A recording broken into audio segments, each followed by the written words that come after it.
মানে সন্ধ্যা 6টা থেকে কি আমাদের কাজকাম অফ হয়ে যায়, মানে বিভিন্ন ধরনের মানুষ বিভিন্ন পেশায় জড়িত থাকে, সে কারণে সন্ধ্যা 6টার পরে ম্যাক্সিমাম 5টা থেকে 6টা পর্যন্ত পরে ছুটি হয়ে যায় সব অফিস আদালত থেকে শুরু করে।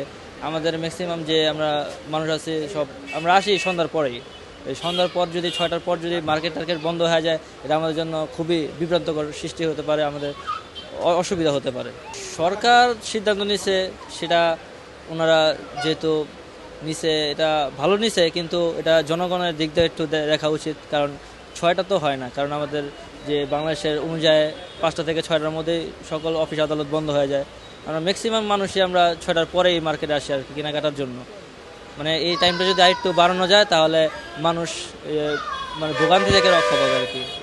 যদি দোকানপাট বন্ধ করে তাহলে এটা ব্যবসা বাণিজ্য একটু ক্ষতি হবে, কারণ দেখা গেছে অফিস আদালত 5টা বাজে বন্ধ করে, এটা ঠিক আছে, কিন্তু মেল কারখানা ফ্যাক্টরি গার্মেন্টস গেলে 6টার মধ্যে বন্ধ করাটা হিসাবে ঠিক না, মানে আমার থিওরিতে আর কি বলে আর কি ঠিক না।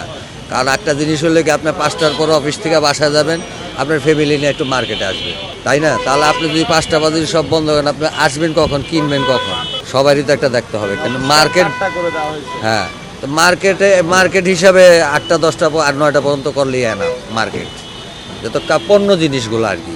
এটা ক্ষতি হবে অনেকের, যেমন বেচা কেনা ক্ষতি হবে অনেকের, ইনভেস্ট করবে টাকা, ইনভেস্টটা আটকা পড়ে যাইব, মাল কাটবো, অনেকে মাল কাটবো, ওখানে বিক্রি করতে হইব না। 6টার পরে কে আসবে? আমি তো আসবো না। আমার যদি একটা কেনাকাটা, আমি ওখানে জার্নিং করে আসছি, ওখানে আমি 6টার পরে কি কেনাকাটা করতে যাবো, তা আমি আসবো। এটা মানে সরকার তারা যেভাবে বলবে সেইভাবে আমাদের চলতে হবে।